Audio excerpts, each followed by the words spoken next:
want to start off by making and giving y'all my framework for how to think about what artificial intelligence is.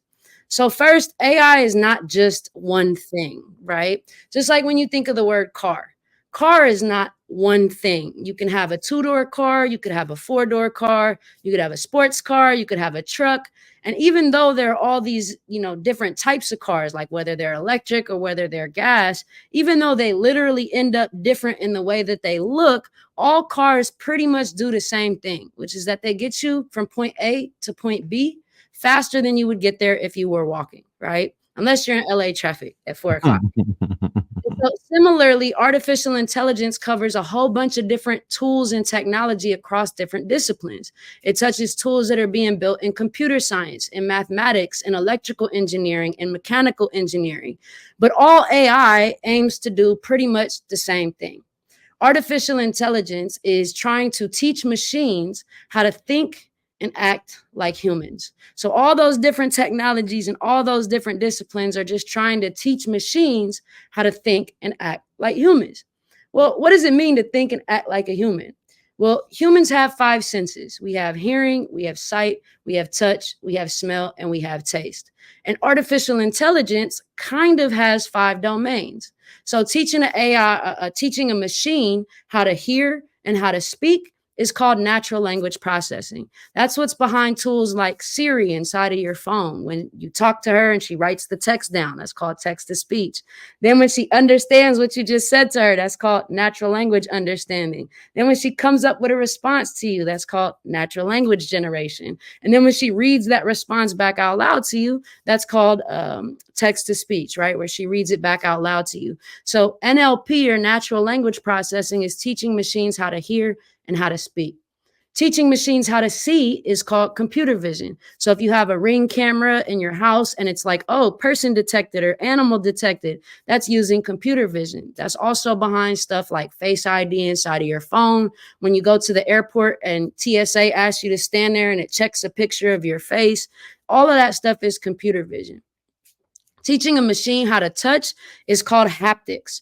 Now, this is a field that you mostly see in robotics, where they're doing things like creating artificial skin that's as sensitive as human skin. Now, why would they need that? Well, think about it. If you have like a robot in an Amazon factory, you want it to be able to understand things like pressure and weight, so that when it picks up whatever you ordered off of Amazon that might be fragile, it doesn't pick it up and like shake it around and mishandle it, right? So they need that artificial skin to be able to teach robots how to understand what it is that they're physically touching and grabbing.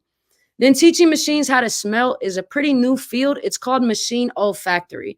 Now, I'm not going to lie, I don't really like this field, because in order to teach the algorithm what a smell is, you got to use like somebody's nose as an example. And I don't know about y'all, but some people, out of the colognes they be picking, the perfumes they be picking, like, I don't trust everybody's nose, right? And so machine olfactory is a newer field. We've seen like maybe 10, 20 research papers in this space altogether, where they're trying to do stuff like come up with new perfume smells or like detect smoke from a smell, etc. And then teaching machines how to taste doesn't actually have a fancy name, but it has the same problem of kind of like teaching a machine how to smell. Like, I'm not eating at everybody's house, so whose taste buds are you using as the example to like teach these machines how to taste? You feel me? Definitely got you there. So the Yeah. 5 senses and the 5 domains makes a lot of sense. When people start hearing these things like computer vision, definitely the smell and the taste, it is subjective. It starts to lead to uncertainty. And one of the things with human nature is that we don't like uncertainty, which then leads to fear. So how can people become less fearful when they hear about AI, and very broken down how you just did it?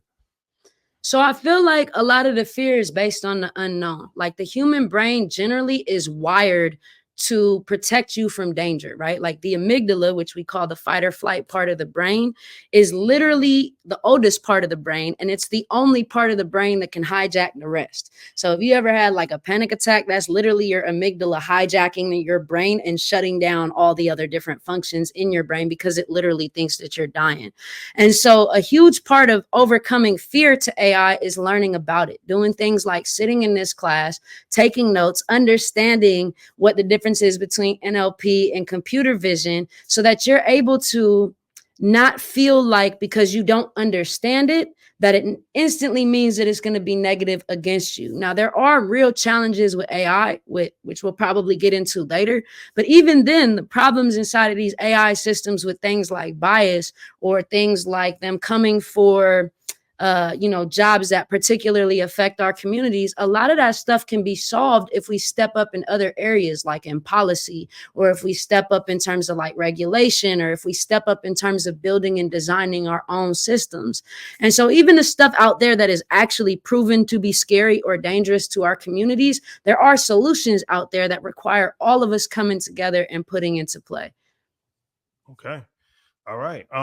So I know we have the next step, which we're going to talk about how to utilize it in business. Anything you want to talk about before that, before we go to the business side? Yeah, so before we jump into the business side, I want to give a little bit more context about, how you teach a machine to think and act like a human. So we know that AI is this group of technologies that are trying to do that using this five senses example. Now, generative AI specifically is attempting to teach machines how to think and act like the human imagination. Like if I ask everybody on the chat right now to imagine a car, you would come up with an image in your head of a car. Some of you guys would imagine a 2-door car, a 4-door car, a sports car. Some of y'all might even imagine a semi truck. Now, what I did is I just prompted you to create something from the prompt that I gave you. You're using your human imagination to create something from an idea of it. And so generative AI is teaching machines how to think and act more along the lines of the human imagination. Now, I'm going to get a little bit technical just so you guys understand some of the differences between the techniques used to build AI and AI itself. So how do you teach a machine how to think and act like a human? Well, that's where the term machine learning comes in. You've probably heard this a lot. Machine learning is the most popular way that people teach machines how to think and act like humans, but it's not the only way or the only method. And machine learning is when you teach a machine, which they call training, how to complete a task by giving it examples, which they call training data of that task, so that it can learn and improve itself on how to do that task, right? So for example, if I wanted to teach a car how to drive on the road, if it was old school coding without machine learning, I'd have to code every single step that the car needed to do. Well, a lot of those rules are, there's like millions of rules of driving, like to have to code, like if your right tire gets within this many inches of the line, then move the steering wheel, 0.2 centimeters. That's a lot to learn and a lot to code. We probably wouldn't even be able to make an app that would be able to let the car drive like that. It would just take too much code. So instead, with machine learning, we can take a bunch of examples of cars driving on the road. That's why like Teslas have 8 cameras. They're constantly capturing that data and then let it learn from those examples of things that it should do and things that it shouldn't do. So there are 2 types of machine learning. The first is called supervised machine learning.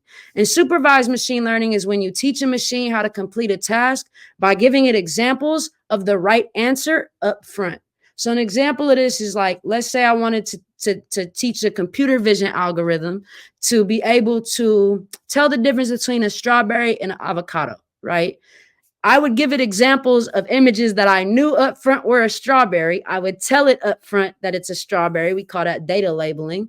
And then I would check it as it's learning how good it gets at telling me that's a strawberry versus telling me that's an avocado, right? So again, supervised machine learning is I already know what the right answer is up front. So I'm going to give you these examples and then I'm going to test you against how well you're learning how to do the task because I already know the right answer. The second type of AI machine learning is called unsupervised machine learning.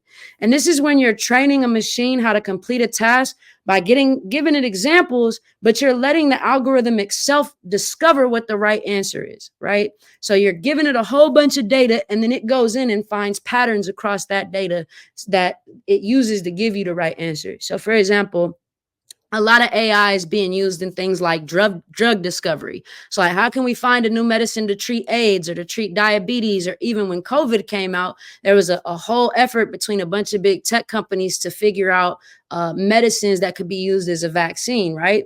So in that case, they didn't know the right answer up front, but they had a whole bunch of data and then the machine uncovered patterns that helped them understand what the right answer should be, right?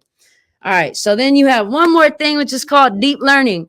So deep learning is basically, without going into all the math behind it, it's a more complex way of doing machine learning when you have things that are more complicated in their patterns. And so it teaches the algorithms in a way that mimics how neurons fire in the human brain. Right. So machine learning, like if I want to tell the difference between a strawberry and an avocado, that's not a very complex task. But like teaching a plane how to fly itself, like the US Air Force just did, is going to require a lot more complex relationships and a lot more complex understanding and nuance inside of that data and the patterns and how it's supposed to do that task. So they would use something like a deep learning algorithm instead to be able to capture that.